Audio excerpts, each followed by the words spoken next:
Blog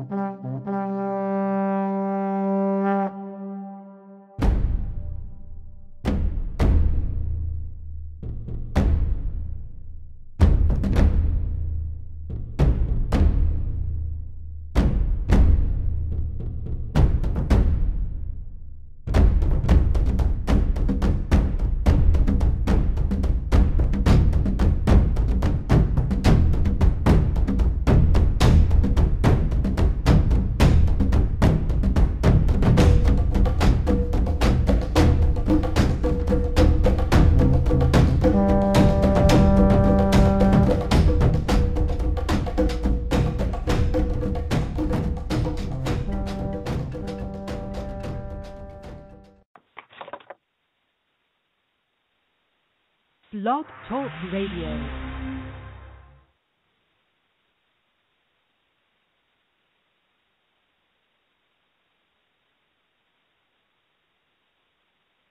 We are waiting for our special guest, Dr. Walter Williams. He's not called in yet. I'm going to have to pay him a call, so bear with me.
Okay, Dr. Walter Williams is about to call in. All right. Yes, we're going to have him in here in a minute. You know, he's an elder, and we got to take our time because he's a wealth of knowledge. And everybody on this show today, listen very, very closely and free your mind. But the brother is a top scholar as far as the truth doctor is concerned that's out there today. Now, we waiting on him, waiting on his call, waiting for him to come on through the airways. Until then, you know, we introduce ourselves. I'm the truth doctor. We have Astro Black in the house. And we're waiting on Dr. Walter Williams calling. Let me see if this is him. Is this you, Dr. Williams? Yes. Okay. All right. This is the Truth Doctor, and this is another episode of Wake Up African People. Our guest tonight is the great Dr. Walter Williams. And tonight's topic is the Prophet Mohammed is a myth. And we're going to let the doctor come on and give it up to you. And then later on, if we have some call-ins, call in, and we'll ask our questions later. Dr. Williams, the mic is yours, sir. Thank you so much, Brother Akbar. I appreciate you asking me to come on to your radio show, and I've been looking forward to talking to you guys. So what and how and where do you want to start? We want to start with how Islam came about, and we know you probably have to take it back and then come forward, and the show is yours right now to bring that out about Islam, the evolution. Go ahead, I'm sorry. The evolution of Islam. Go ahead. Well, Islam is, you got two forms of Islam. You got Mohammedanism first, and then you got the creation of today's Islam. Those two Islams are altogether different from each other because they were created at different times, okay? Mohammedanism come by way of a man that was born in Spain by the name of Ibn al-Arabi. In other words, Muhammad Ibn Ali, also known as Ibn al-Arabi, alias Muhammad. That's very key, the alias Muhammad. So therefore, he was the one that created what is known as Mohammedanism. So when people ask me and want me to talk about Islam, I said, now, which Islam you want me to talk about? Islam 1 or Islam 2? Because today's Islam is altogether different from Mohammedanism. Today's Islam was created by Jewish scholars coming from the AIU, the Alliance Israelite Universal of Paris, France, who came into Syria in 1870 to create literature for the Arab world. And that literature was created and between 1870 until 1919. It was accepted by the Arab world in 1919. That's when the first Quran that you have today was accepted and came out at that time in history. So that's altogether different from Mohammedanism. In today's Islam, you have interspersed within Islam, you have the Pentateuch and Psalms, and you have the 4 Christian Gospels, Mark, Matthew, Luke, and John, interspersed throughout today's Quran. So there is a difference. Mohammedanism is coming from Ibn al-Arabi, who, like I said before, came out of Spain. He was a mystic. And he came in from Spain. He was born in Spain. He traveled to Egypt and all over there in northeast Africa, known today as the Middle East. And he had certain teachings that he would teach that became doctrines for Mohammedanism. And in my book, The Historical Origin of Islam, I walk you through some of his writings. I walk you through the life and biography of this Ibn al-Arabi, alias Muhammad, that created Mohammedanism. So he died in 1240. His followers in in 1239 began to teach his teachings that they learned from him throughout North Africa, among the Bedouins, and so forth and so on. So that established Mohammedanism, and then I established also just a moment ago about today's Islam. And it was accepted, the Quran was accepted by the Arab world in 1919 in Cairo, Egypt. And the first meeting in Islam, today's Islam, was in 1926. And in my book, I'll make that statement, and I'll give you all the minutes of that meeting in 1926 that was called by the new king of Arabia, Abdul Aziz al-Saud. He was crowned by the British government in 1924 to be the king of Arabia. And 2 years later, 1926, he called the first meeting in Islam's history. So that gives you a little synopsis of what the two Islams, what they're all about. So can you elaborate on the creation of Mohammedanism? Well, I just did.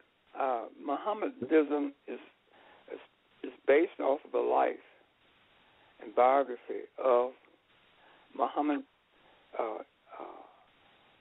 Muhammad Ibn Ali, a.k.a. Ibn al-Arabi, alias Muhammad. He was the one that started Mohammedanism. He was the Muhammad that is spoken about in Islam. It was called called not Islam, but it's called Mohammedanism, which is a form of Islam. And today's Islam is taken, and that form of Mohammedanism, and they use it as a model to create today's Islam. The Jews did when they, from the AIU, the Alliance Israelite Universal of Paris, France, who created what is known as literature or today's Quran. They use his biography and life to create that Quran that is out there today. So in my book, I'll mention again, I give you writings from Ibn al-Arabi, the Hakim Fethuhut is one of his writings, and I give you excerpts from that writing in my book. But one has to get the book, read the book, study the book, because there's a lot of information in there that you will not get from any other source, but other than that book. And I'm not saying that to be arrogant, or I'm saying it to be factual. So that is hopefully to explain to a certain extent Mohammedanism. And then, like I said before, you have this today's Islam that is out here today with the Quran that is attached to today's Islam. But then you have all this other tradition that is surrounding and connected to today's Islam, you see, which I bring to your attention, that you cannot use today's tradition, what they're saying about a Prophet Muhammad, because there's never been a Prophet Muhammad that ever walked the earth in human form. Because you have Muhammad is an alias name that was given to Ibn al-Arabi. It's like you have Clayton Moore, alias the Lone Ranger. You have William Boyd, alias Hopalong Cassidy. You have Richard Reeves, alias Superman. All these different aliases. You have Sean Connery, alias 007.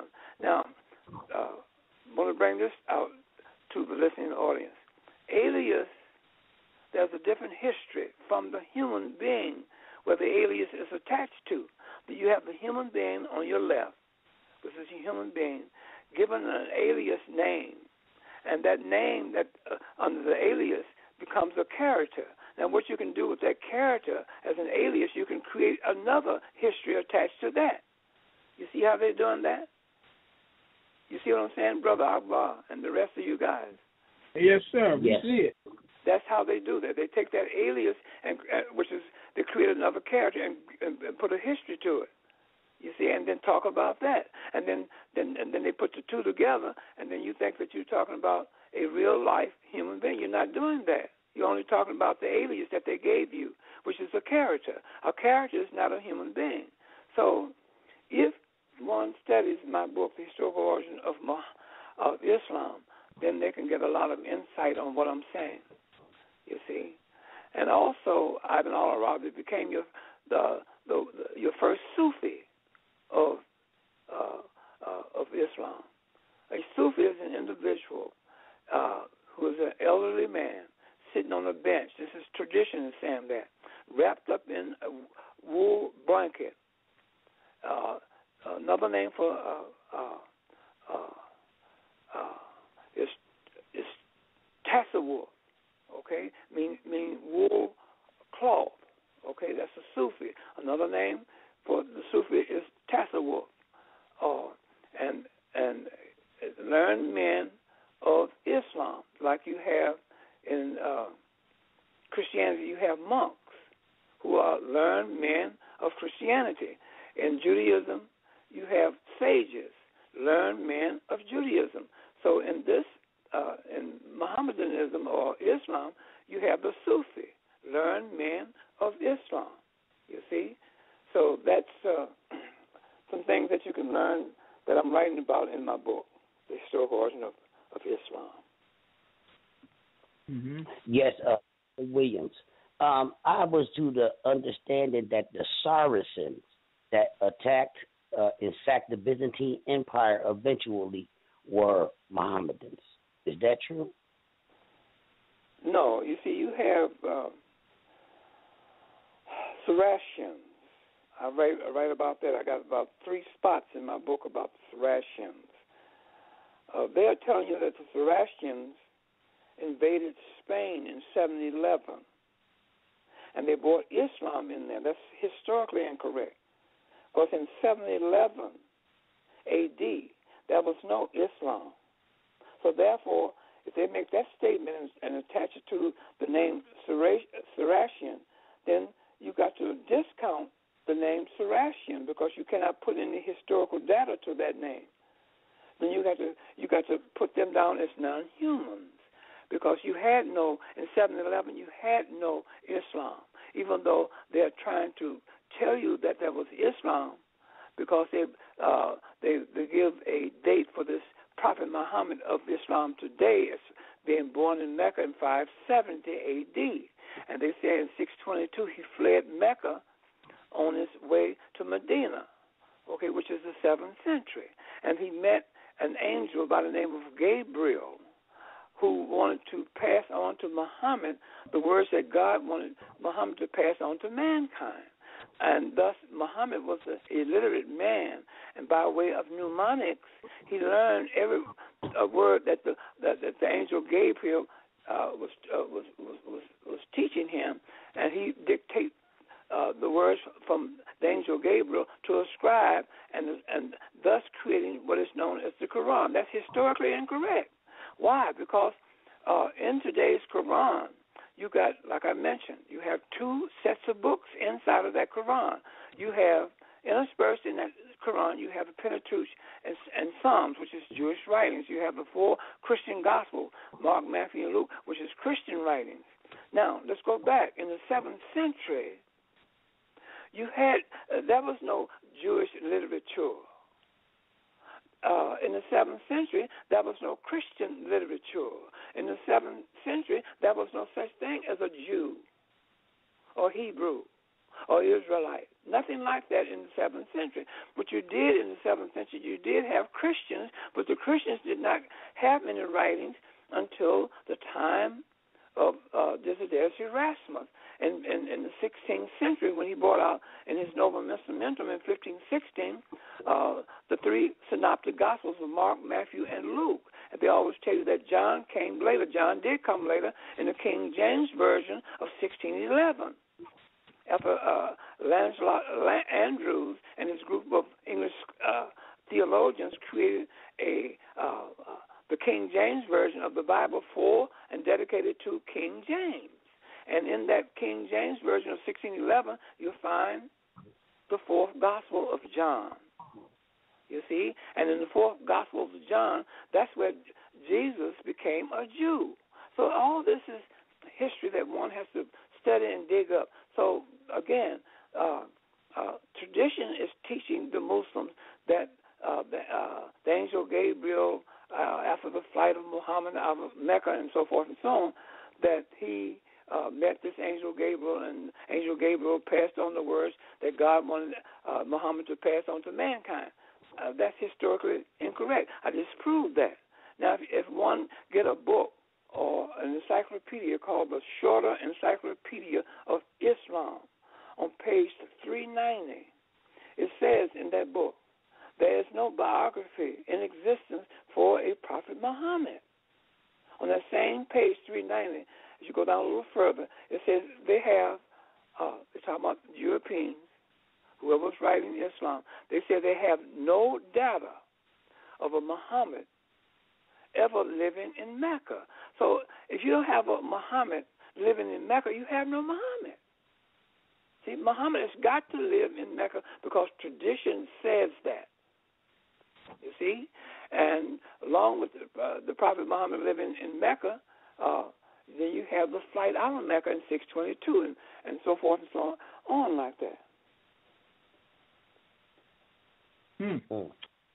That's very interesting. Well, Dr. Williams. Yes.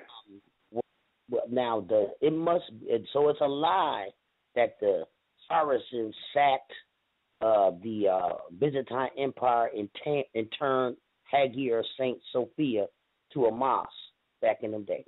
No, that they claim. No, the Saracen had nothing to do with that.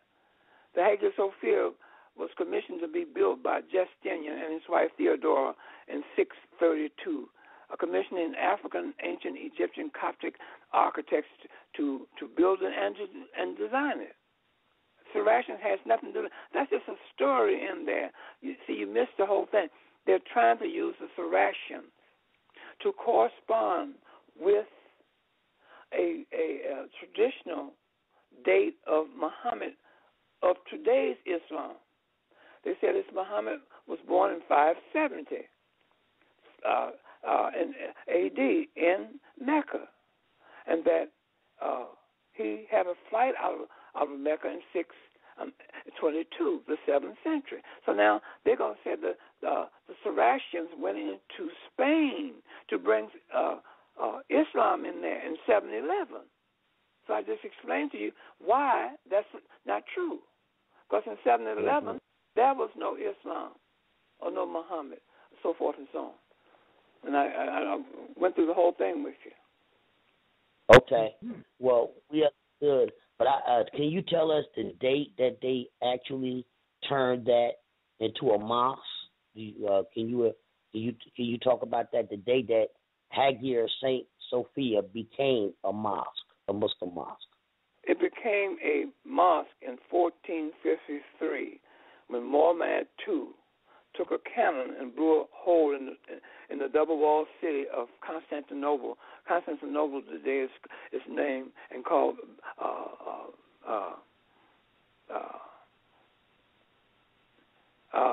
today that Constantinople is Istanbul, Turkey today. Okay, and so in 1453, Muhammad blew a hole. Muhammad II, or Mohammed II, blew a hole in the double-walled city of Constantinople and entered the city of Constantinople at that time, thus seizing the Hagia Sophia, thus using the Hagia Sophia, which is a museum today that was turned into a museum in 1934 by the United States government of this country. And when he seized in 1453 the Hagia Sophia, that was used, the Hagia Sophia was used as a prototype to build other mosques. So that was your first mosque that they made into a mosque, a building that was made into a mosque. Prior to that, you had open air centers that the Mohammedans prayed in and used as a mosque, and so forth and so on. And they used the trees as those. I'm trying to think of the name that's on the outside of those mosques that they clammed up in those trees and holler, "Allahu Akbar," and so forth. The minaret. The minaret. The minarets. That's correct. They use trees instead of the minarets that they use today. They use trees. The caller to order for prayer went up in those trees and hollered, "Allahu Akbar," and so forth and so on. And they called the Muslims to prayer. So in 1453, Mohammed II, and some call him Muhammad II, entered the double-walled city of Constantinople and used the Hagia Sophia as a prototype to build other future mosques that you see today in structure form. And they put those minarets out there that you see today. If you get my book, The Historical Origin of Islam, on the outside cover, you see the picture of the Hagia Sophia with those minarets out there. Well, I have one more question for you now, then I'm going to pass off to Brother Bartley to ask you a question. So what date did they actually build the Kaaba in Mecca? The Kaaba is strictly a tradition. The Kaaba goes back to Abraham and Ishmael, his son by Hagar. That's all mythology, all tradition. That's never been in Abraham. If you get a book called The Original Torah by S. David Sperling, In his book that came out in 2000, he said there's never been an Abraham, Isaac, Jacob, Moses, Sarah, Gideon, Esau, David, Solomon, or Joshua. You see, and then I said, don't stop there. That every biblical name, 99 and 9/10 of every biblical name that's named in the Bible, never walked the earth as human beings. So they're telling you, you see, in order to have a Kaaba being built, if you go back to the story that's being told, that Sarah had told Abraham, because she couldn't have a baby for him, to go and get his Egyptian handmaiden Hagar to have a baby, and he did at 100 years old, if you believe that story. At 100 years old, he had intimacy with Hagar, and out comes Ishmael, and Sarah was jealous of them and put them out of the house, and Hagar and Ishmael out of the house, and Hagar and Ishmael were sent into the desert with a bottle of water, some water and some bread, and they ran out of water and bread, and in disgust, Hagar kicked the sand, and a gush of water came up out of the earth, and she told Ishmael to go back and tell his father Abraham that what a miracle God had sent them, and blah, blah, blah. And so Abraham came with Ishmael where the water came up, and they built the Kaaba there, the Ben stone, or that shrine, and so forth. That's a story. So that's, if a person believes that, there's nothing I can do about it. But that's all mythology. Well, Brother Bartley, the mic is yours. Yes, sir. Mahotep. Yeah, Hotep, Brother Bartley. Sir. Good to talk to you again. Same here, sir. In your book, you stated that the religion called Islam at the time of Arabi, which was 1165 to 1240 A.D., there was only Christianity and Moabite ideology that later evolved into Mohammedanism. Now, my question to you is, what did the early Mohammedans call their deity? Because Allah wasn't invented at that particular time, was it? No. When the Quran that was created by the AIU, the Jews coming out of Paris, France, Alliance Israelite Universal Paris, France, who wrote today's Quran, they call, instead of Allah, they said Ramadan. They said Raman, thy God. And they took and dropped Ramadan. Took and dropped Raman and made Ramadan out of it, which is a yearly pilgrimage to Mecca. And they put in Allah as God. So that's how you can go back into Mohammedanism, and you can use the term Raman, thy God, the mercy, and so forth. Okay. That's pretty deep. Yes, it is. I hope these brothers can digest this thing and don't get upset, you know what I mean? Because this challenges everything that we were taught to believe. Right. Well, this is okay if they get upset. That's good. That means that they are learning something new. When you get upset over new information, like I always quote Al Sharpton, the Reverend Al Sharpton, who says, if an individual does not want to hear something new, that individual does not want to grow. So if they hearing something new and don't want to grow with the new information, then that's on them. I can only give you the information. See, I can lead you to the information, but I can't make you understand it. I can't make you accept it, et cetera, et cetera. I can't do that. I can only tell it to you by way of what I have researched, you know. Yes, sir. There's quite a few things I wanted to ask, but we want to let Akbar and the other brothers, I got the book. Okay. Oh, yes. Okay, I can see that. Yeah, I got continue, the book. brother. Continue with your questions, Brother Bartley. Oh, okay. Now, the word that they use in traditional Islam today, like Allah and stuff like that, Islam itself, the word was gotten from somewhere else and stuff like that. It's in the book. And I have never came into contact with any knowledge this deep about it. You know what I'm saying? Where someone explained how the words came into existence. You know, just like you saying about Allah. It was in Syria that word was coined, supposedly. In Islam, I have to go deeper into the book, but that word Islam itself was taken from I forgot what language it was taken from, but that word was put together, and that's how the formulation of that God was created.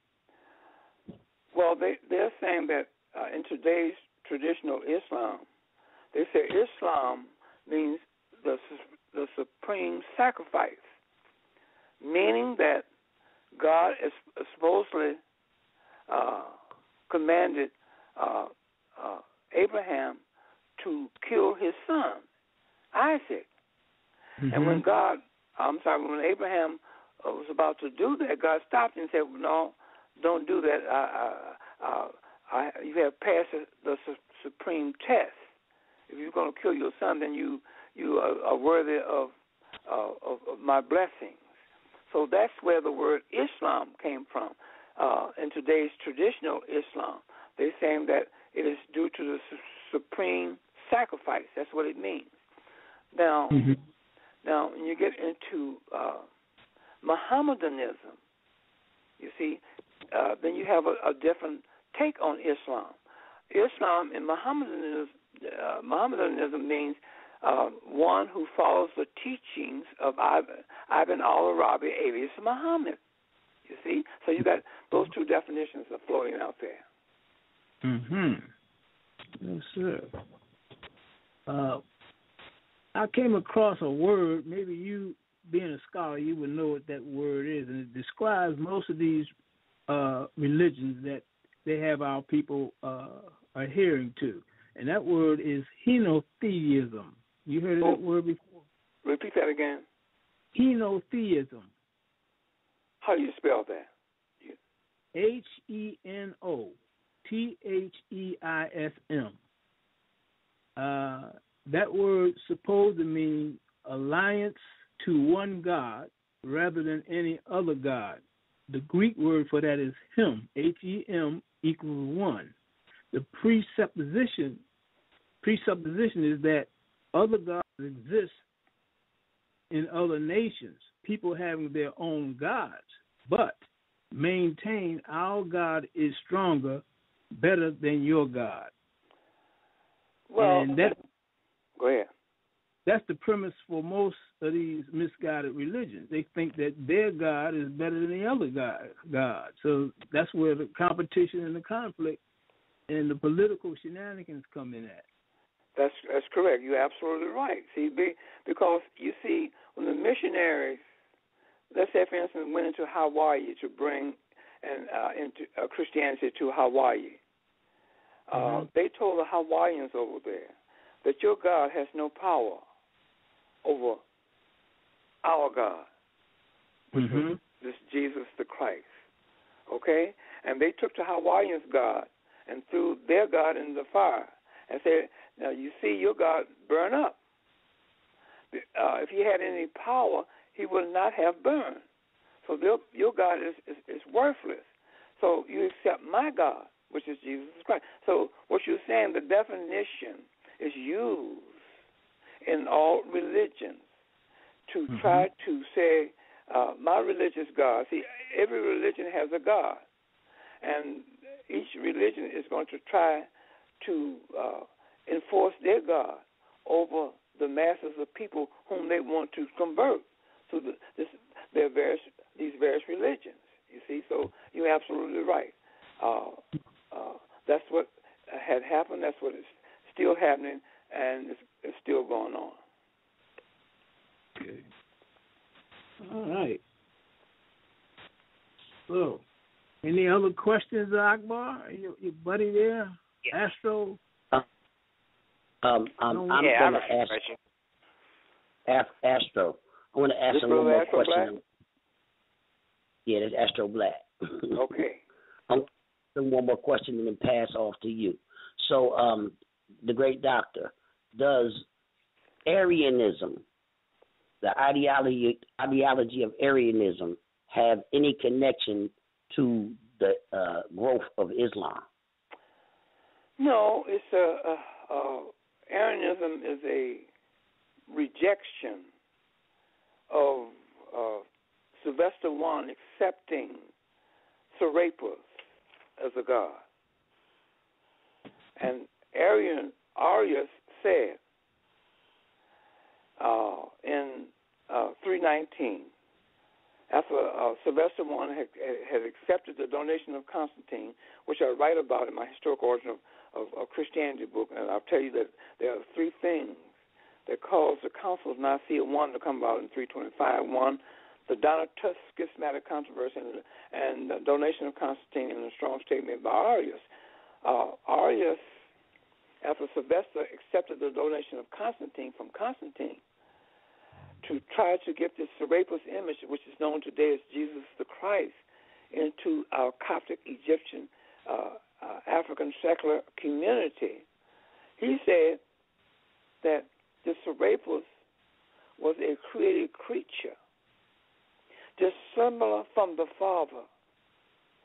The Father is Osiris in the African ancient Egyptian divine triad of Osiris, the God Father, Isis, the goddess mother, and Horus, the S-U-N, which is the son, S-U-N, of Osiris and Isis. He said that Serapis was a created creature dissimilar from the father Osiris, a perfect creature, but a creature nevertheless. That's Arianism, right there in a nutshell. Okay, Astro Black, the mic is yours. Yes, sir. Brothers and sisters, God be here with you. Dr. Williams, thank you again for coming here. It's a pleasure as always, as usual. Same here, sir. I want to ask the obvious question about the establishment of modern Islam, is in that what were the political and social agenda did the Jewish scholars of Paris, France have in creating a pseudo and false religion and a spiritual doctrine for ethnic Arabs in Northeast Africa? You said what was the what now? What was their political and social agenda for for Jewish scholars to create a false religion for black and brown people in Northeast Africa? Well, you see, the Arab world, i.e. conquest. What was that? As in, i.e. conquest. Well, okay, let's go back to this. The Arab world today consists of a plethora of different races of people. Now, back in the 19th century, when this was created, in other words, when the Quran was created, and you asked me what was the political reason for the creation of this Quran, right. It was to, listen to this, this is very important. They created the Quran. It was the Jewish scholars. They had to create a literature for the Arab world. The reason being is that that gave them the control and the chance to put Abraham in that Quran. You see? So therefore, today you got three major Western religions. Abraham is in all three of those major Western religions: Christianity, Islam, and Judaism. You see? So they tied all three of those religions together by way of using the name Abraham and attach stories around Abraham's name, and they created this Quran. That's the political reason.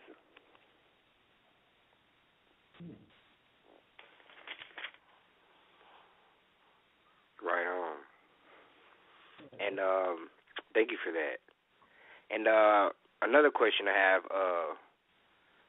when we were talking about Coptic Egyptians, from what I can see, the Arab conquest of Egypt is recorded to have occurred in 639 A.D. But regardless, Egypt as a nation remained largely black and Christian for many centuries after that, with the population being mostly black, even as late as far as I can tell, maybe even into the 20th century, Egypt was a black nation. But how, in your estimation, how did the demography of Egypt transform from a black one to a majority Arab one? See, the Arabs, what you're calling the Arabs, and what history is calling Arabs, and what people are called Arabs today, they wasn't in there in you said 639, right? Right. That's the 7th century. There was no Arabs in there at that time. The Arabs did not start coming into the middle of the 11th century, 1071. They erupted out of Iran, which is part of East Africa. And they came from the country that is known as Afghanistan into Iran. And they came by way of erupting from Iran into the rest of the Byzantine area territory. So that you don't get influx and the beginning of Arab invasions until 1071 or the middle or near the latter part of the 11th century. You see? Now, the other influx of Europeans coming after Alexander came in 332 BC came out of the Balkan areas of Europe, Bulgaria, Yugoslavia, Macedonia, Albania, Hungary, Romania, etc., etc. They started flooding into Egypt, you see, and they began to change the racial makeup. So that's how that racial makeup began to change. That's just like if you take a bottle of cherry juice, which is dark, right? Hello? Right. And you put that cherry juice, which is very dark, under a water faucet, and you let the water continue to run in that juice. Eventually, that juice is going to be clear, isn't it? Right, diluted. Correct. So that's how what you see over there, those Arabs, and you see Slavic-speaking people, and so forth and so on. Now, the Slavs out of the Balkan areas began to settle all in North African countries. Egypt, Libya, Tunisia, Algeria, Mauritania, Morocco, etc., etc. You see?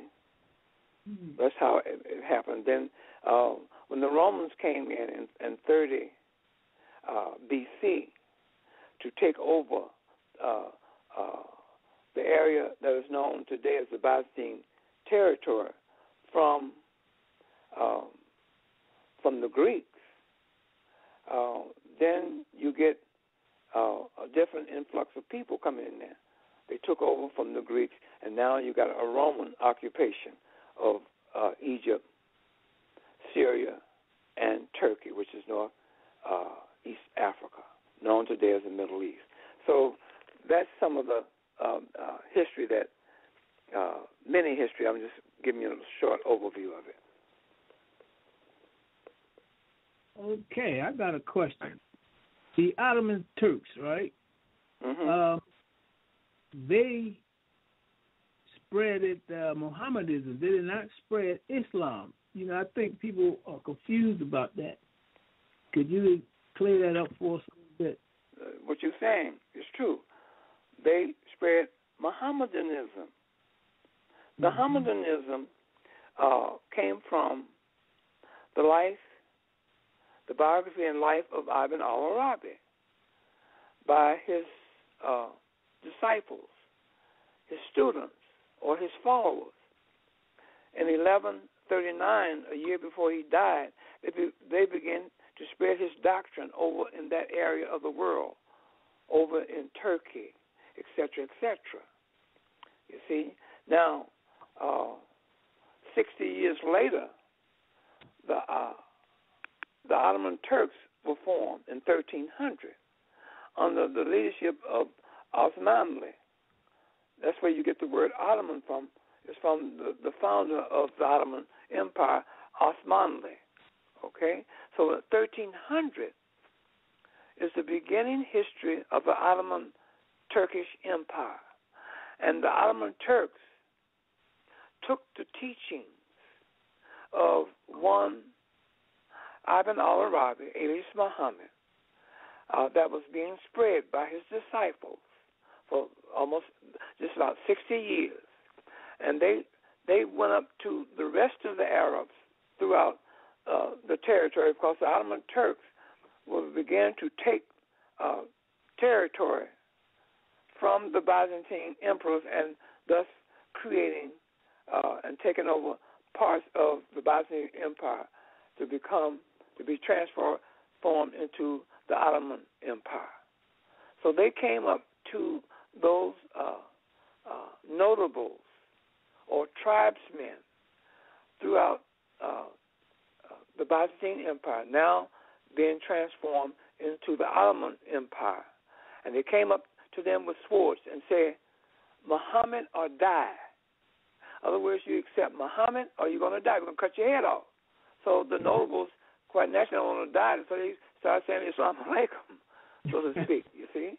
And that's how that transfer or how they were being transformed into Mohammedanism by way of the Ottoman Turks, taking a sword, going up to an individual who's the notables, a chieftain, and said, Muhammad or die. And that's how it began to form and spread, 1300. Oh. You know, that's very interesting, because the history that we've been given is totally opposite almost of what you're talking about. Of course. And what I like about your teachings is that you put it out there straight up. Now, if you got a problem, you give them the reference that they can reference and go and check it out for themselves. Right. You see, but people are so stuck in their old beliefs that, you know, it is what it is. Right. Well, see, what I do on a case like that, I don't argue or debate with anyone. I mean, if you see, I'm talking about research history that will give you the truth or near the truth by way of facts. Then here you come along. You coming along trying to debate me with your belief. This is what you believe. This is what you believe in the tradition that was taught to you or you read somewhere. So the two don't go together. You believe into the subject, and I'm studying the subject, or have studied the subject, and I'm trying to bring forth facts as I find them. So therefore, we're talking about oil and water. Oil and water does not mix. So I don't waste my time. If you believe that, brother, fine, go for it. Yes, sir. Unfortunately, these type of things affect the political and social aspects of our community, and is very divisive. You see what I'm saying? Mm-hmm. All that stuff divides our people. And that's correct. The only way that we're going to get any sort of unity, that we have to divest ourselves of these religions, or put them in the closet, as Malcolm said, put the religion in the closet and let's get busy and build this nation. And that's what it really should be about. That's true, but he didn't do it, though. Right. That's a good statement. But Malcolm didn't follow his own statement or his own rationale. You have to divest yourself from all religions, okay? Clear them out of your system, out of your thinking. What do you have to first start with understanding who you are as a human being first. Understand your own humanity first. That's where you start. And once you understand your own humanity, you'll know that when you came out of your mother's womb, after being incubated for 9 months, you were given life because she gave you life by way of her umbilical cord, giving you nourishment and air and water and food and so forth and so on, until you incubated in her side of her womb for 9 months. And when you came out, you had life. You did not have a religion. Man gave you the religion, created this religion for you. Okay? So therefore, if you understand that, then you won't need it. You understand that you don't need a religion. What do you need a religion for? You wasn't born with it. You do need your eyes so you can see. You do need your nose that was given to you at the time of your birth so you can breathe and smell. You do need your mouth so you can eat. You do need your feet and legs so you can walk. Everything that you need spiritually and physically was given to you at the time of your birth. It was not a religion. Man gave you a religion. You didn't come out of your mother's womb smoking cigarettes, using alcohol, using drugs, or had a religion. All 4 items are given to mankind, or humans, by way of man. See?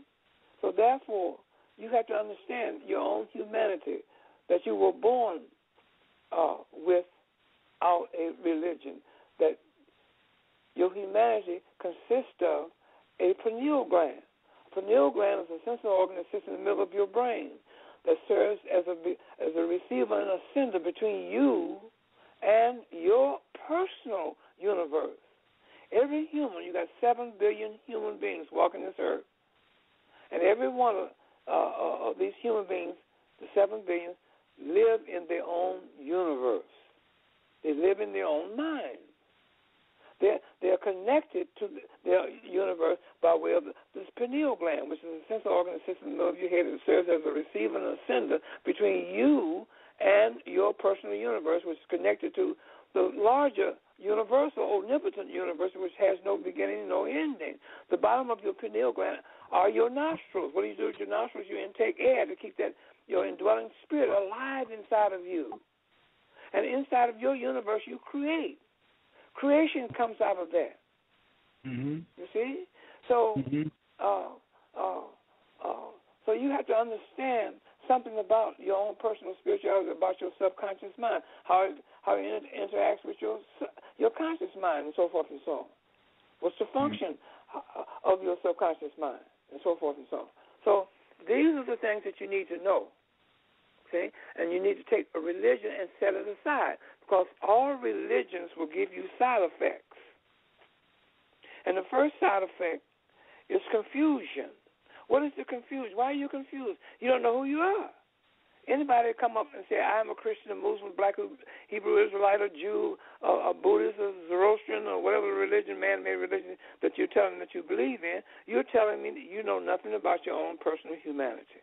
Nothing. You're confused about that. And then these religions, the second side effect, it limits your thinking. Anytime women sit up in the pews of a church and let a preacher tell them that women, the female, was born from the rib of a man, that's not true. And she sits up there and don't call Reverend Chicken Wing out on that. See? So that limits your thinking. When you sit up in the pews of a church and let a preacher tell you that, but the Bible said that Adam and Eve dropped out of the sky onto earth. Now, if you believe that, then you go up in a plane, airplane, 30,000 feet high in the airplane, and you jump out without a parachute and see where you're going to land. When you land on earth, you'll be dead. That's just common thinking. Yes, that's common sense. And then the third side effect is animation. You see? So when the preacher tell you that this Jesus was born in a manger, and tell you the story about Mary and Joseph went to the inn, and the innkeeper said, we have no room in the inn for you. And they went out and found a barn and made it into a manger for this Jesus. And 3 wise men came from the east bearing gifts and all that kind of stuff. Then you begin to animate that into your mind, into your thinking. Then you take that animation and dump it right into your subconscious mind. When they tell you about Jesus was crucified on the cross on Mount Calvary, then you can see this Jesus carrying his cross and all this other kind of stuff. That's animation. You animate that by way of you believing in that. You put power in that. When you go into a church and sit up in the pews of a church and you believe in this dead white man on the cross that don't even look like you, you're giving away your spiritual power. Then we become a powerless people. Why? Because we sit up in the pews of a church and worship the white man that don't even look like you, and give this white man all your power, making him superior over you. He walks around thinking and acting superior over you. He practices white supremacy over you because of that. And then, in the meantime, you, at the same time, are practicing black, brown, and African inferiority when you worship this white image on this cross. Do you think, let me ask this question, do you think that the white race would take their family and their children into a church and kneel down before a African black Jesus on the cross and teach their children that this is your God and say no, sir. They wouldn't do that, would they? No, sir. The answer would be hell no. That's the answer. So now why are we doing it? As long as we go into these churches, we're not going to get any place as a people. 100 years from now, you'll still be in these churches praying and begging. That's all you're going to be doing. So it's time for us to wake up as a people. Well, sir, with your information, I'm quite sure that this is enough to wake the dead. Now, if the dead don't wake from this, I don't know what it's going to take. Well, we're waiting. Well, Doctor, because we're about to wind down, I want you to elaborate on the origin of the Arabic and Jewish script, so these people won't be thinking it's some ancient writing, because according to Islam, it was written in heaven. Written in who? According to Islam, Arabic was written in heaven. I want you to elaborate on the origin, the scripts that they took.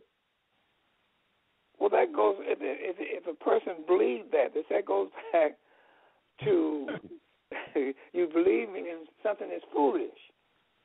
Heaven, where's heaven? First, you got to tell me where heaven is. Before you can tell me something was written in heaven. Tell me where heaven is first. Tell me where hell is also. Can't do it. That's just terms that is used out there to create fear in your thinking. That's the fourth side effect, fear. You see? So Arabic was created from the hieratic Demotic script of the ancient Egyptians. If you get my book, some of you all got my Historical Origin of Christianity book and the Historical Origin of Islam book. If you go into each one of those books, either one of those books, let's go into Islam, there's an alphabet chart in there, and you'll see where I got 3 or 4 sections in there. The first section, all the way to your extreme left, it says Egyptian.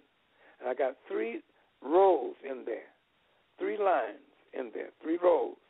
The first, all the way to your extreme left, is where the hieroglyphics symbols are listed all the way down, some of them. And then I got the second and third lines consist of your hieratic, demotic, phonetic, alphabetical script. That's how the ancient Egyptians created the world's first alphabet that was ever created on the planet Earth, from those hieratic, demonic scripts. So therefore, from the hieratic, demonic script, our ancestors created the world's first alphabet, making them the only literate people walking the planet Earth during the time of antiquity, which is ancient times. And when the Greeks came into Egypt, they forced the Greek language on our ancestors, the ancient Egyptians. And the ancient Egyptians learned that Greek language, and by them being a literate people, they applied an alphabet to that Greek language, thus creating an alphabet for the Greek language. So the Greeks never had an alphabet because the ancient Egyptians, using and learning the Greek language, applied an alphabet to the spoken Greek language, thus creating an alphabet for the Greek language. Then, when the Romans came in, and they teach you today that from the Greek came the Latin. Well, see, they're implying that the Greeks already had an alphabet. Not true. There was no institutions that ever came out of Europe or Greece, which is part of Europe, during the time of antiquity. In order to have an institution, you have to have a writing system. So the only literate people on planet Earth was our ancestors, the ancient Egyptians. So when the Greeks came into Egypt, forcing that Greek language on our ancestors, the ancient Egyptians, like I said before, they learned that language and applied an alphabet to the Greek language, thus creating a Greek alphabet. When the Romans came in 30 B.C., they did the same thing. They were speaking what is known as Italian. And they forced that language, and our ancestors created an alphabet for that language called the Latin. And from the Latin alphabet comes the English. And from that same hieratic demotic alphabet, here you have the so-called Hebrew alphabet comes along. Okay? It was created by and used by the Jewish community, the Hebrew alphabet, which they used the hieratic demotic to create that.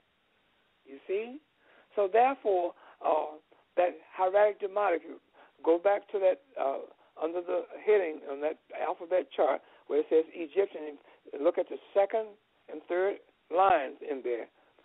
That is where the Arabic was created from by the Moors.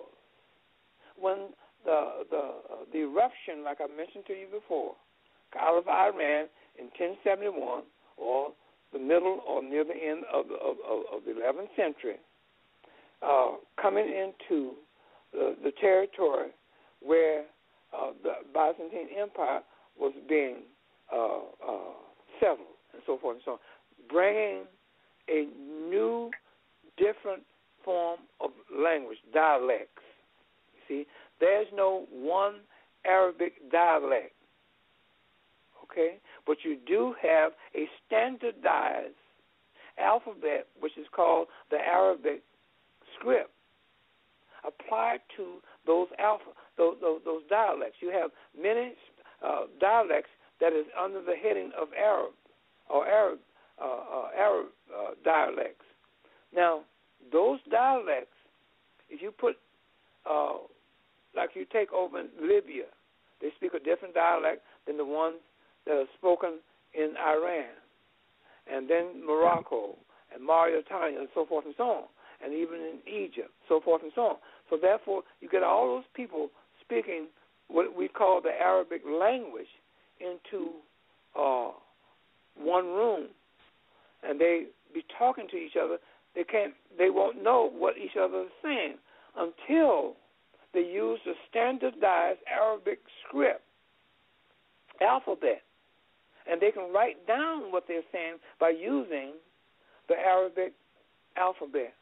And then once they read it, then they can understand what each other is talking about. You see? So it was the Moors who applied, which is the Moor is nothing but a nickname given to the descendants of the ancient Egyptians. Just like the word Negro, black and African American, is another name given to the Moors and the ancient Egyptians, one and the same. The Negro is nothing but a descendant of the ancient Egyptians. The Moors is nothing but a descendant of the ancient Egyptians. So ancient Egypt is the foundation of all civilization. If you go and look at the movie that's out here, this very popular movie called Selma. In that movie called Selma, you'll see where this woman is walking with Coretta Scott King. Did you see that scene?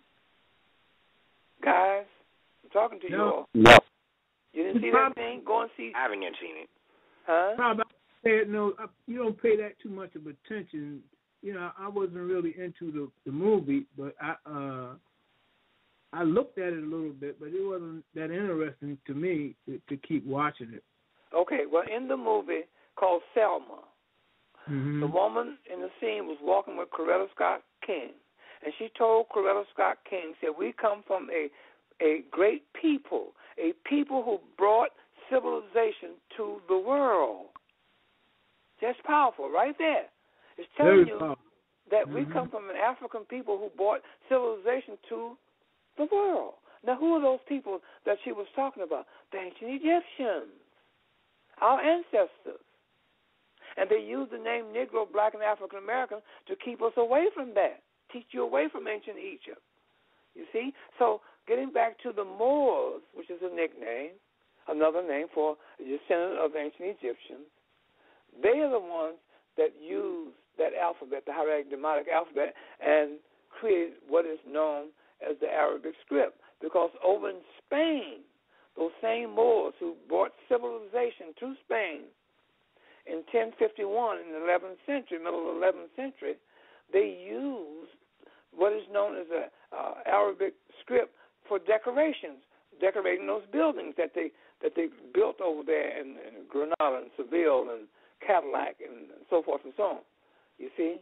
So then they began to put diacritics, an extension of those of the Arabic script, by adding diacritics, which means adding different symbols to it to extend it into where it started at 26 is now 28 Arabic alphabetical scripts and so forth and so on. So that's my answer to you. Well, Dr. Williams, by doing and reading your book and doing some of my own research, and I know you had to notice this, the Jews, when they go over to that wall they claim it's the wall Solomon built, have the same cube on their head that the Arabic Kaaba looks like. Have you noticed that? Well, you see, here's the thing about it. That you got to understand, they call it the Wailing Wall, okay? And that's over in Jerusalem. And they're going to tell you that the Jerusalem is the Holy Land, because you have the church of the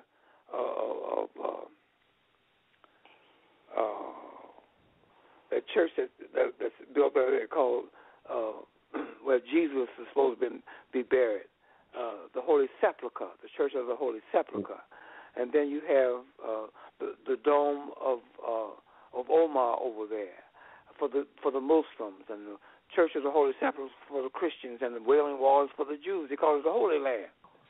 All that's not true. That's all symbolic stuff that they're trying to fit in with today's religions that is out here. That's all, you see. So where did this Wailing Wall come from? It was, you go back into the Knights Templars. You go back into the Crusades. The Crusades started in 1096 by way of Alexis I Commensals made a call to Europe for those rich barons who had armies to protect their land areas over there in Europe, to call for them to send and bring their armies over there to try to defeat the Arab invasion against the Byzantine Empire. Okay, and in 1099 they made a call during the time of Crusades. The first Crusade was 1096, and in 1099, Solomon Bar Ben Isaac, who was a rich baron, a rich vineyard owner over in Treves, France, sent Godfrey and his brother Baldwin over into northeast Africa, into Turkey. And they met with Alexis I Commensals and he told them that save my land territory by and Christendom, because the Hagia Sophia was inside of the double walled city of Constantinople. Okay, so that's where the stronghold of Christianity and Christendom was, inside of the double wall. Now, mind you, on the outside of the double walled city of Constantinople, Christianity was not practiced, none whatsoever, nowhere in Africa, only in the double walled city of Constantinople. Now, when Godfrey and his brother Baldwin into northeast Africa met with Alexis I Comenius, Godfrey and his brother Baldwin, they settled in what is known today as Jerusalem. And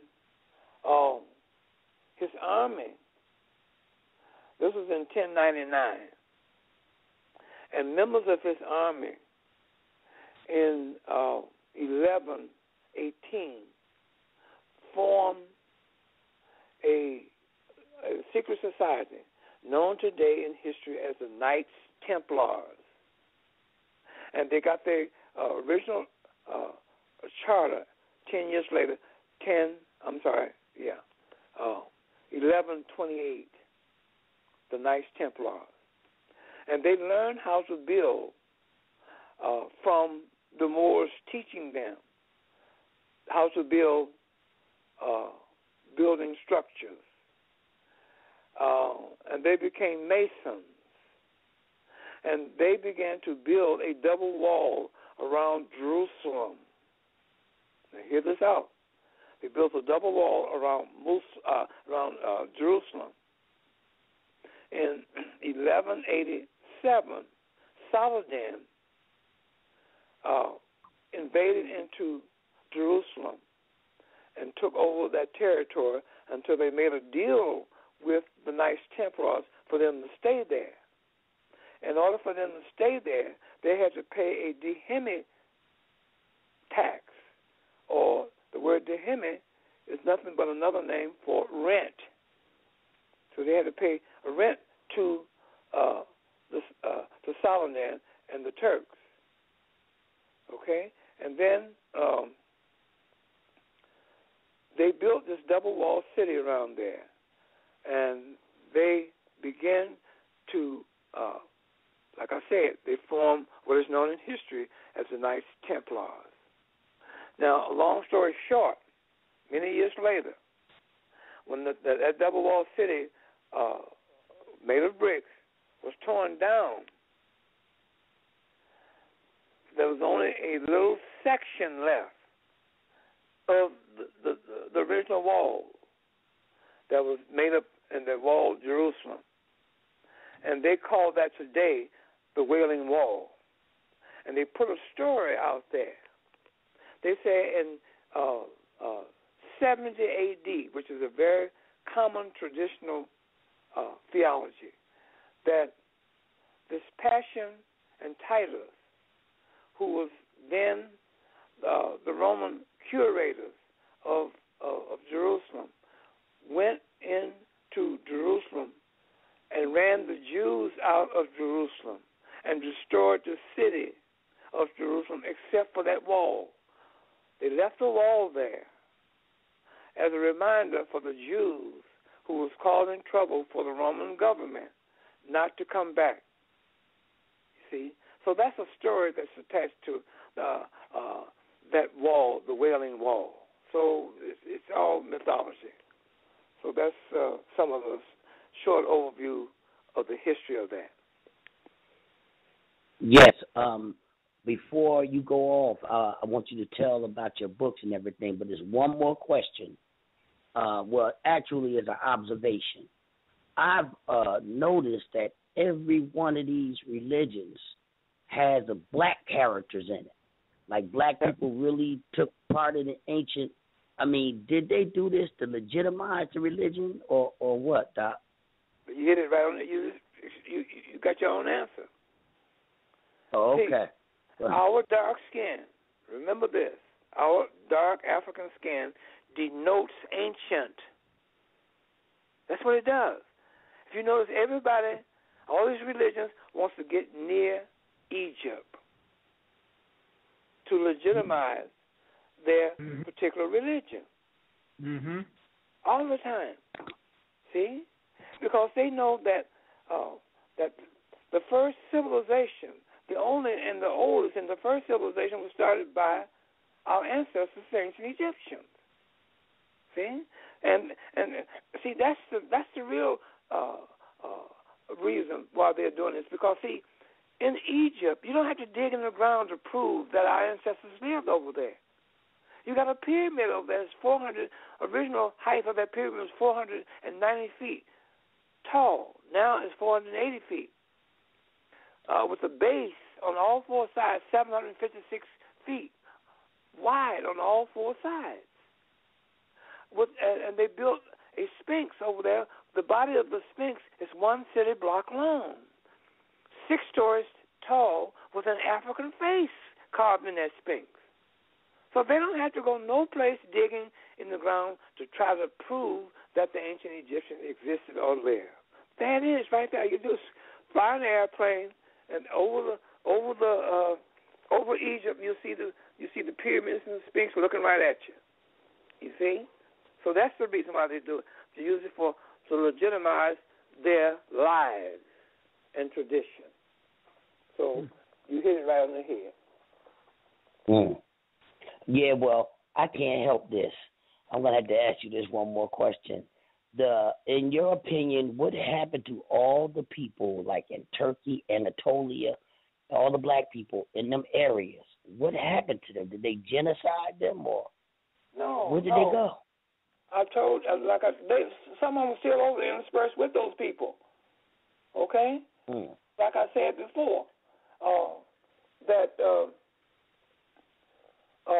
if you take a bottle of black cherry juice, which is very dark, and you put it up on a faucet and turn the faucet on and let the water run in there, eventually that cherry juice will become water, clear. Is that true? Yes, sir. That's right.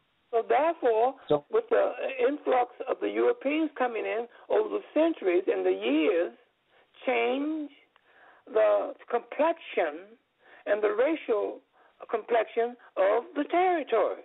So today, if you go over there, you'll find some Africans living in Saudi Arabia, some in Iraq, all over Northeast Africa. You'll find them there. You see? So that's my answer to you, because I told you that earlier. But that's what happened. Would the Hamitic bloodline be that, like Haile Selassie and all them that look kind of Caucasian in the face? Well, no. That's a different story altogether. See, you got to understand this, too. Hold on just a moment. Hold on. You got to understand this, that you got to understand that, you got to understand that Ethiopia was never colonized by white people. Whites did not start coming in until the middle or the early part of the 19th century. You have to really understand that. And then you get the mind, after they were indoctrinated into Christianity, and Theodore II was made the first emperor in 1855 to be the emperor of Ethiopia. You see, and then this is where the bloodline of Haile Selassie came from. You see, that's what you get. So the story of Menelik is a fake story too. Of course, it's a story. You see, it's a lie, Menelik. There's no such thing as Menelik, because what they have set in your mind and in traditions, by way of tradition, is the story of Solomon and Sheba. That's the story. See, that's what they went over when the missionaries coming from the Church of England that began to come over there in 1829 to learn the customs and the language that was spoken by the Ethiopians, which is the ancient name is called Abyssinia. You'll find that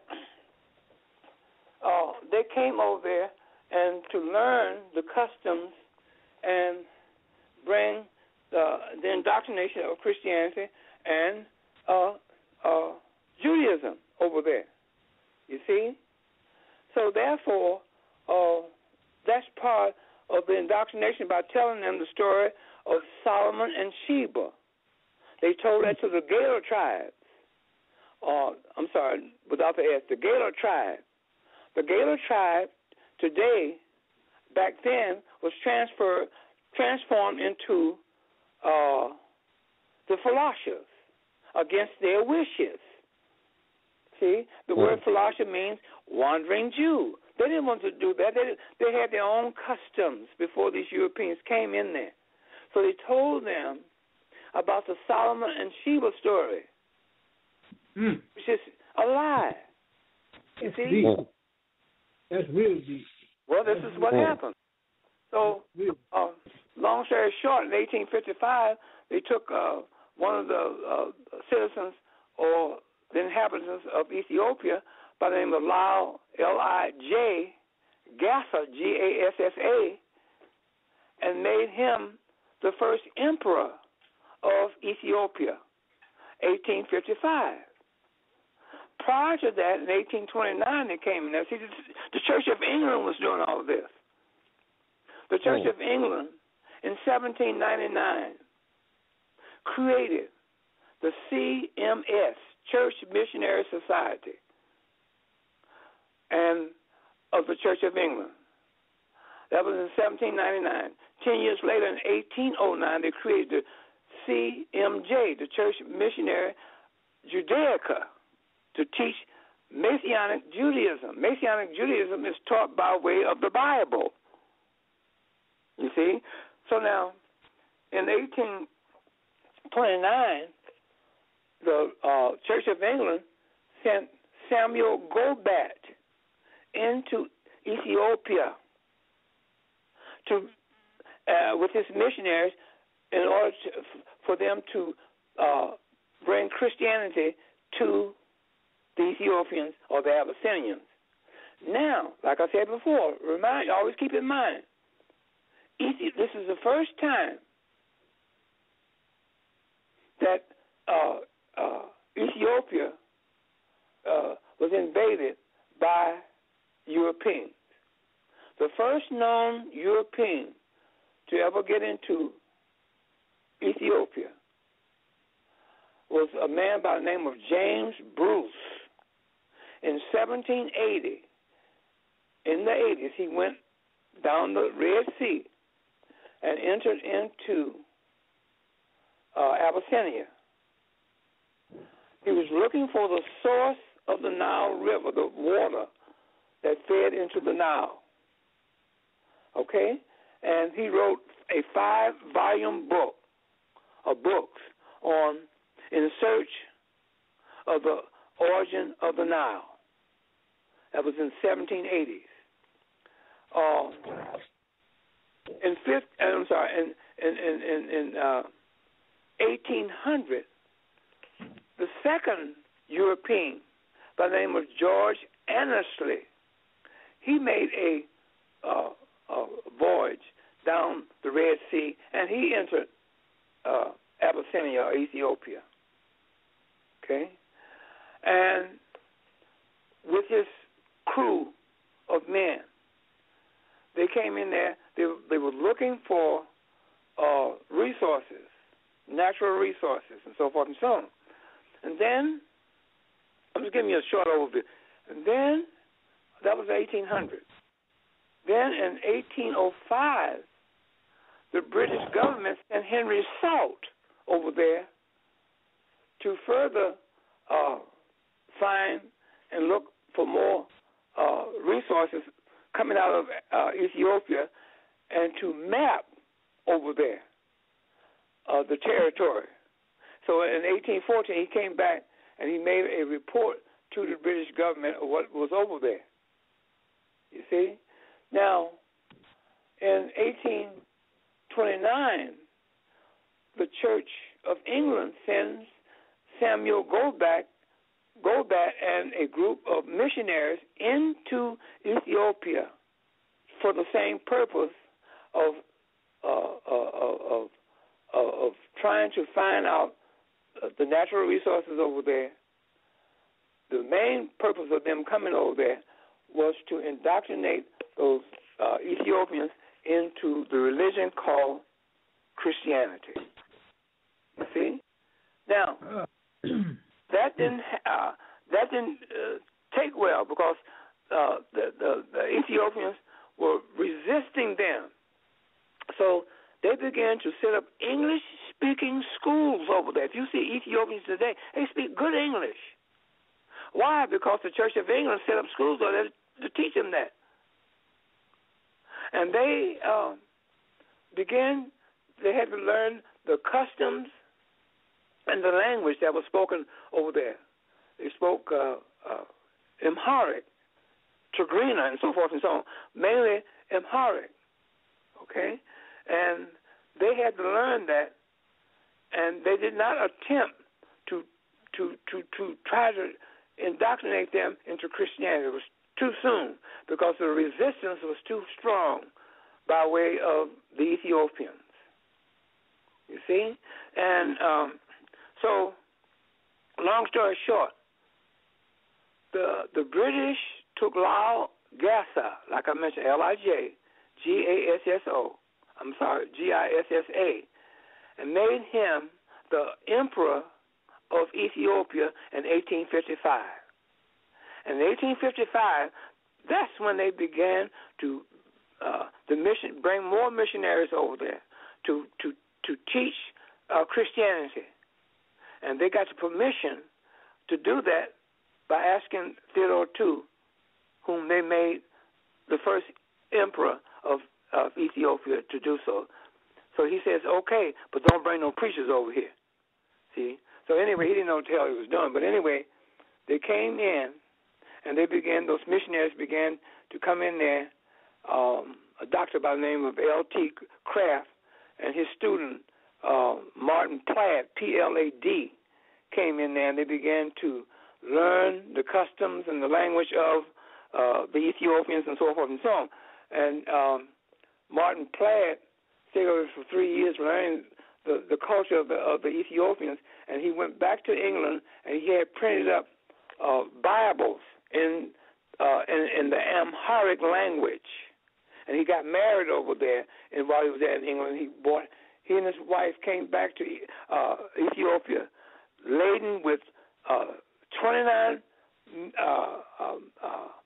mules, laden with these Amharic Bibles and so forth and so on. You see? Give me a short overview. That was in 1858. They did that. So the missionaries over there, they was hitting his heart with this Christianity indoctrination to the Ethiopians. And then in 1860, the Church of England began to practice the CMJ, Church Missionary Judaica, and they sent a man by the name of Henry Aaron Stern over there. And Henry Aaron Stern, and they targeted the Gala tribe. And they began to indoctrinate them by using the Bible to do so, Messianic Judaism. Okay? And this is in 1860. The Gala tribe fought very hard against the teachings of what Henry Aaron Stern trying to teach them about these Jews and so forth and so on, about Judaism.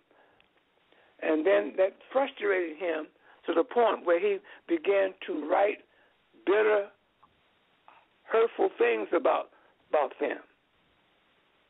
You see?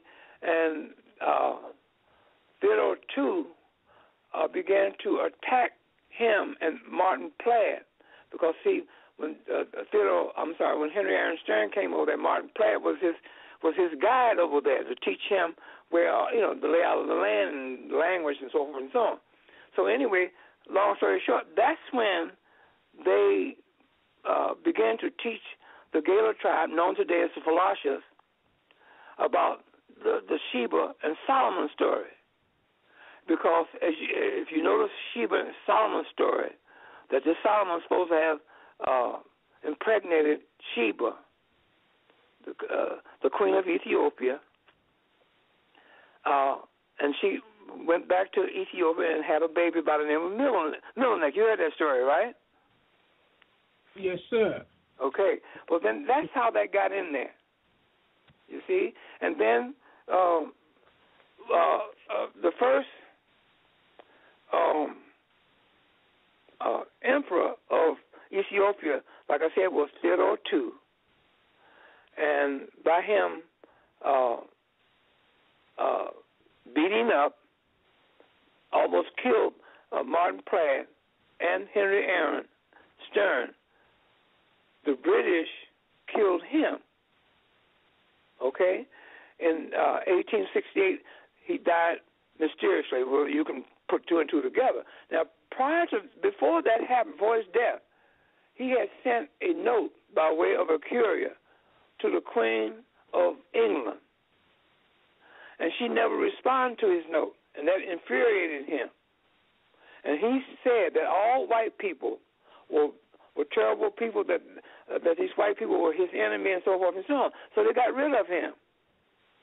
So after they got rid of him in 1868, along with the other information I just gave you, the second emperor was John the Fourth, or Johannes the Fourth, or Johannes the Fourth.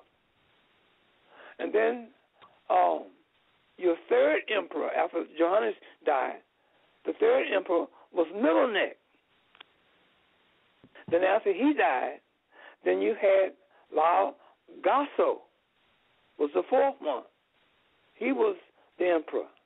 Then after Lao Gasso died, then Judith came in, which was the daughter of Middleneck. Then after she died, then here come Rasta McConnell, a.k.a. as Haile Selassie. He died in 1975. So that gives you a little history on why and how they got this Judaism in there by this lie they told about the Queen of Sheba. Now, you live in Philadelphia. If I ask you, if you tell me the Queen of Philadelphia, but you got to tell me her name. What is the name of the Queen? Don't tell me the Queen of Philadelphia. It could be, is it Dorothy, the Queen of Philadelphia, Helen, or whatever. But they just say the Queen of Sheba. They don't tell you her name. Now, Sheba translate into Sabian, and Sabian translate into Ethiopia. That's how they do it. Stop.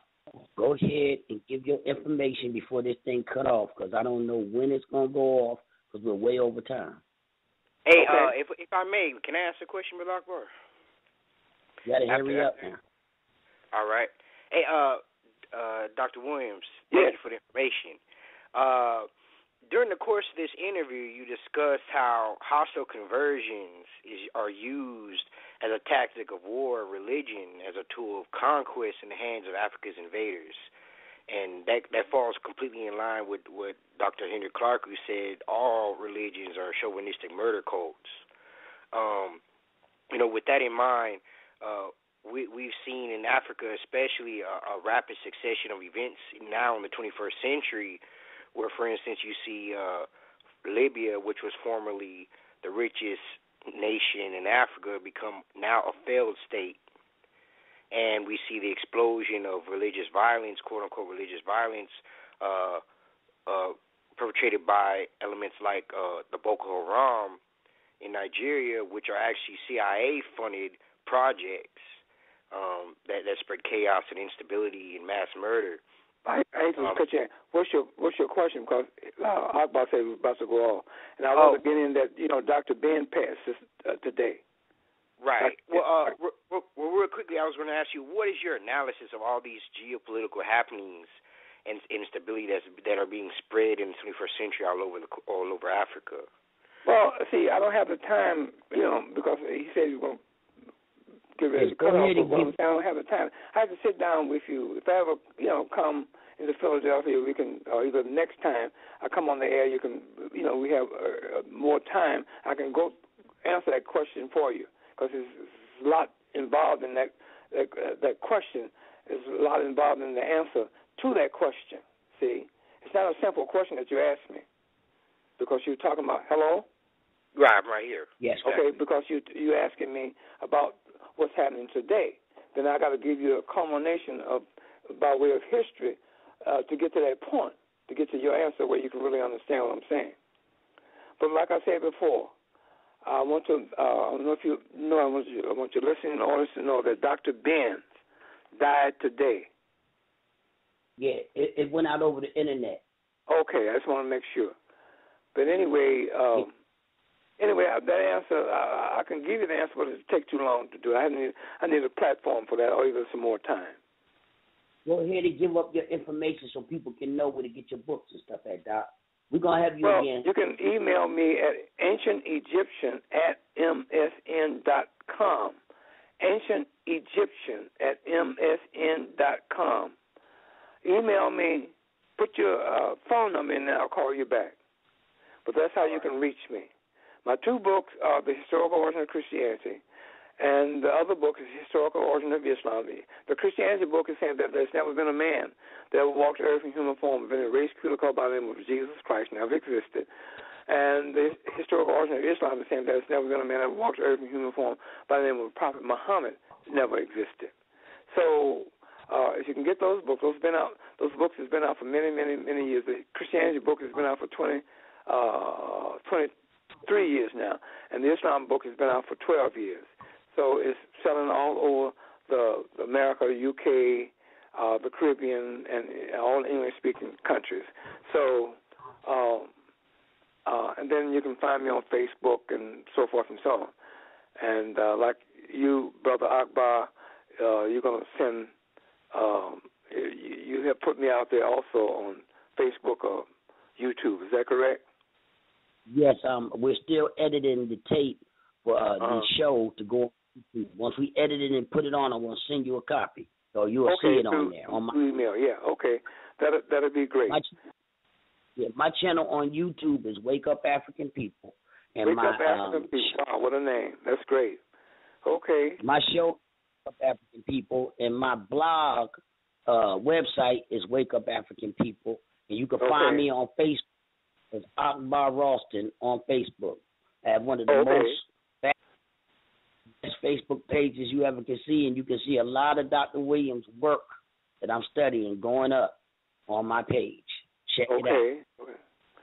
Well, I hope I've been some sort of, I hope I've given you all some information that you could use. Well, Doc, it's worth millions of dollars that we can afford to pay anytime it uplifts our people. And we want to thank you over and over again for giving us this time in your scholarship. It's just so exciting. Well, that's the reason why I study as hard as I do and as long as I've been studying, to give this information and disseminate this information to our people in order for them to help them get out of this dilemma that our people are in by way of these various religions and the Bible and God and so forth and so on, you see.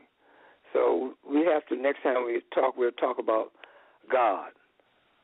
Yeah. Okay, there's a lot of misinformation about God out here that's connected to these various religions that people really don't know, and they don't understand what has been portrayed and put upon them about God.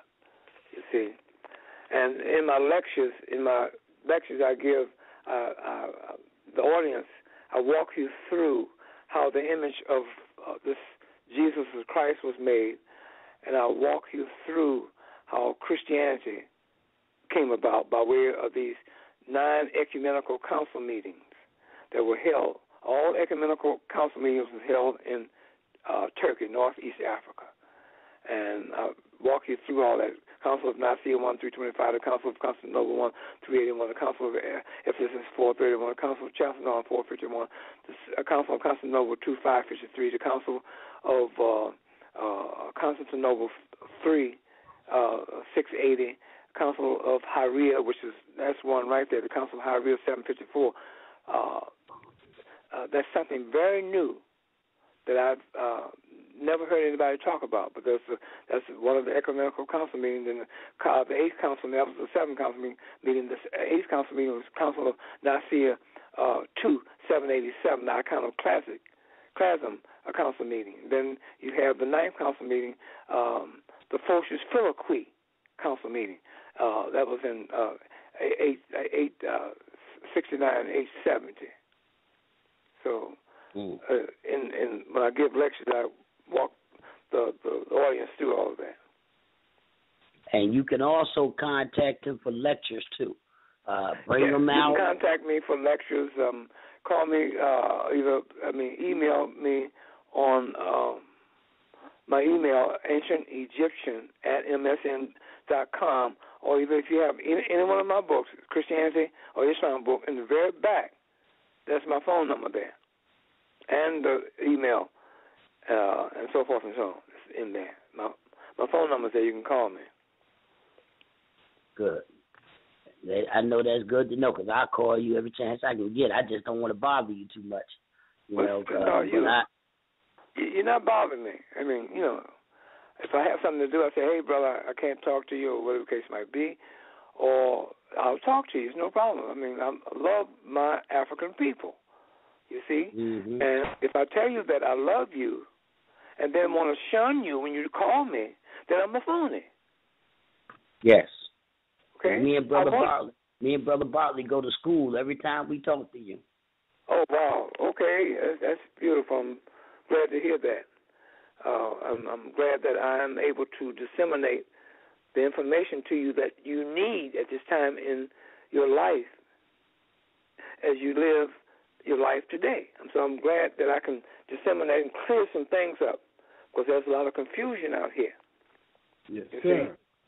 And so you have to have a scholar like myself to come along and explain what's out here. And like I said before, I don't argue or debate with anybody. If you think otherwise, and if you say that I'm wrong, which I can be wrong. See, I don't know everything. Walter Williams does not know everything. I don't confess to know everything. I'm still a student of history. As long as I live, I will always be a student. No human on earth will know everything unless he's a fool, that he thinks he knows everything. I can learn from you guys. You can teach me something, and I'm willing to listen. I have no big head. I don't have. When I put my hat on, I don't use a shoehorn to get my hat on. Okay, I just put my hat on and keep on going. But I can learn from anybody. I don't know everything. I'm trying to learn my subject as much as I can. You see, so I can have the answers to the questions that my people ask me, in order to explain to them how to get out of these lies that's out here. That's what I'm about. You see? So that's the reason why I don't mind talking to any of my people. I don't argue with you. If you want to argue, then you guys come to me like students. I'll pour my heart out to you, like I've done in the last couple of hours. But if you come to me and want to debate me, which is okay, then I have to treat you like an enemy. Okay? And then I ask you some questions, and you can't answer them, then the argument is over with. But if you come to me like a student and ask me questions, I'll tell you everything I know. But if you want to debate me, I don't debate. I don't argue. Okay? Now, if you can find something that I'm saying is wrong, which is okay, nothing wrong with that. I don't have to be right all the time. Okay? Now, but you have to put what you find, point out what I'm saying is wrong or what I've written is wrong, and then put what's right in its place. That's all I ask you to do. Is that fair enough? That's very fair. Yes. Okay. So if you can find something I'm saying is wrong, something I've written in my book that's wrong, which is fine, and you can put what's right in its place, then if it balances out, then I say, well, brother, you're right. I made a mistake. See, I'm man enough to say that I was wrong. I'm not going to stand there with an ego and be wrong. That's a fool that does that. I'm not a fool. So if you can show me where I'm wrong, and I can see it, and it balances out, I can say, hey, brother, you're right. And I'll make a change. As far as I'm concerned, your work is not debatable. There's no one out there. Well, it can be debatable according to who receives it. Mm-hmm. You know, you got different people out there thinking that they got the answer. And when I come along and say, well, hey, there's never been a man by the name of Mohammed ever walked the earth in human form of Islamic tradition. There's never been a man that walked the earth in human form by the name of Jesus Christ. You see? So that may disturb you or disrupt your comfort. You see? My message is not to tell you not to be a Christian or Muslim or Black Hebrew Israelite or Jew. That's not my message. If you want to be a Christian, fine, no problem. Don't let me stand in your way. But if you want to learn about Christianity, as I have dug up the facts about Christianity, and you want to expand your knowledge in Christianity, fine. You know, go for it. But if you want to say, well, no, that nigga's crazy, you want to use that term, well, then I'm a Christian. I'm going to be a Christian. Fine, it's no problem. You can be a Christian if you want to. I have no right to come into your life to tell you not to be a Christian because I didn't tell you to be one. I have no right to come into your life to tell you not to be a Muslim because I didn't tell you to be a Muslim. So that's up to you. Every human has free will. You were born with that. Free will. See? Well, that's where I stand with that. Well, we want to say good night because we don't want to keep you up because we need you strong to keep delivering this message. And we're going to say good night. Okay. We can sign off. Yes, we're going. Thank you, brother. Thank you for bringing us that information. And thank you for the listening audience, hoping that they can get something out of this because it's very powerful. Thank you. I hope so, too. Well, your last show that you did with us is over 700 listeners so far. And we didn't put it on YouTube. On YouTube? Okay. Yeah, we didn't put it on YouTube. Just on my site, it's 700. When we put it on just YouTube. on your site, 700. Well, yes, when we put it on YouTube, it's going to be more than that. Way more than that. Because everybody's, a lot of people listen. A lot of people is posting your stuff on Facebook, Twitter, everywhere. I'm putting it everywhere I can get it. So I'm sharing it with my friends. I got 5,000 people on one page, 10,000 on another page, and 5,000 on another page in my Twitter account and my Google's account, and we're just putting it out. We're putting it out. Some people can't take it because they just can't let go of the It's okay. myth. They have a right to do that. Like I have students that come to me and say, well, my wife, I'm trying to get her into your class because she's a Christian and she needs to hear what you have to teach. I said, well, no, don't do that. She has a right to be a Christian, and you have a right to come into my class, and you have a right not to be a Christian. So don't interfere with that. Let her be and find her way. Maybe one day she'll wake up, and maybe one day she will never wake up. But that's her choice. That's her free will. And you have no right to go and try to disrupt that. So if you want to continue to come to class, I'll teach you. If you bring your wife with you, she wants to come, I'll teach her. If she don't want to come, there's nothing I can do about it. But she has no right to tell you not to come here, and you have no right to tell her not to go to church. And that's for all religions. Well, that's very powerful, Doc. That's very, very powerful. Right. So I've had people resist my teaching, and then a couple of years later come back, oh, Dr. Williams, I see what you're talking about. Yeah. Something happened to them.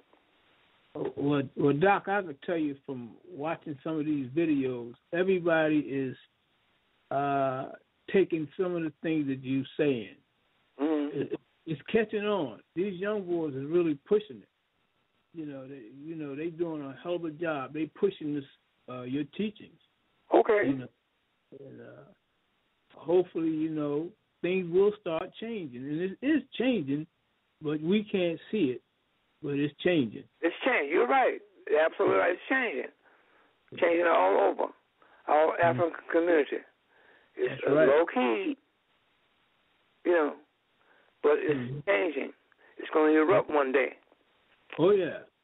Well, see, my thing now is that we have to stop calling ourselves Black, Negro, and African Americans.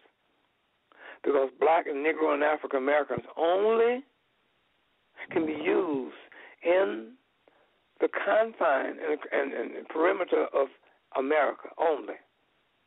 And when you use the term Black, Negro, which Negro and Black is synonymous, and African American, it takes you and identify you as your ancestors being enslaved in America.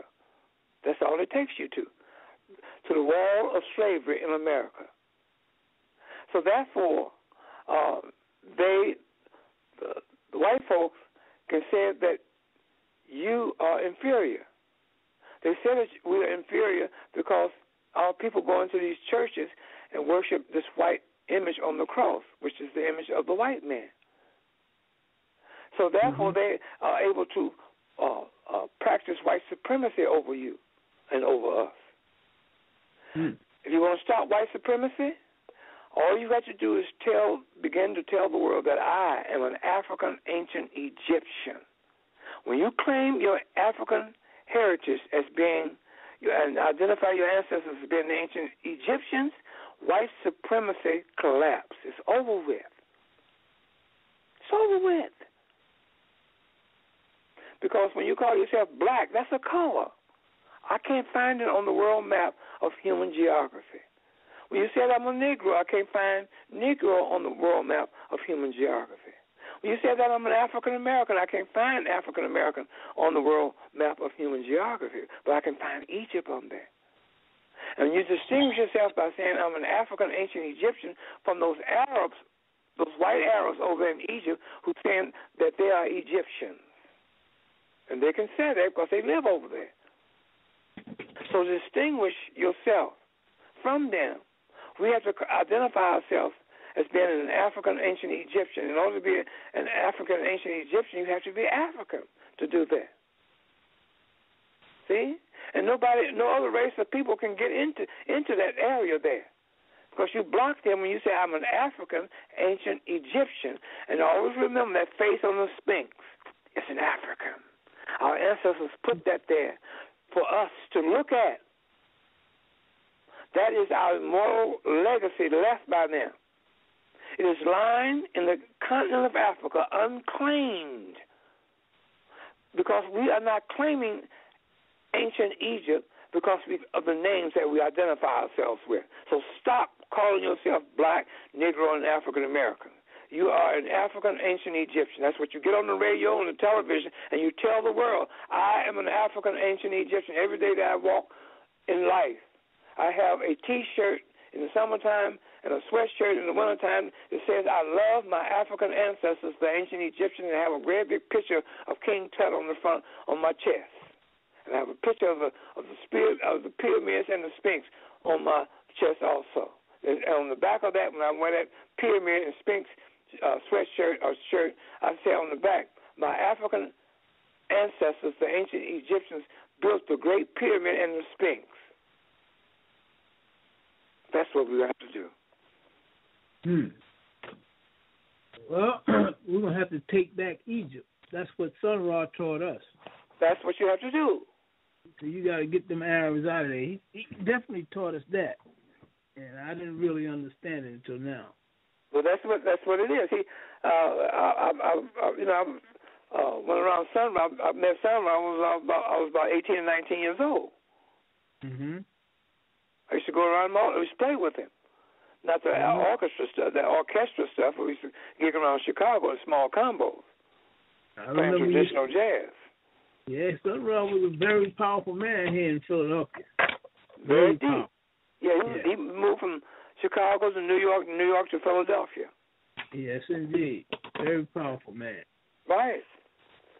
And he was the one that pulled my coat about ancient Egypt. He said, we come from the greatest people that has ever walked this earth. He told me when I was about 19 years old, 18 and 19. He said, we come from the greatest people that have ever walked this earth, known in history as the ancient Egyptians. That's what he said. Okay? So that's where we have to get back to. That's our greatness. All right. See, the European can't match that.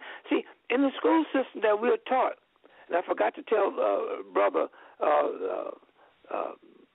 Astro Black, when he asked me last time I was on about the things that has demised us as a people living in America, and I told him about the religion. You remember that, Astro?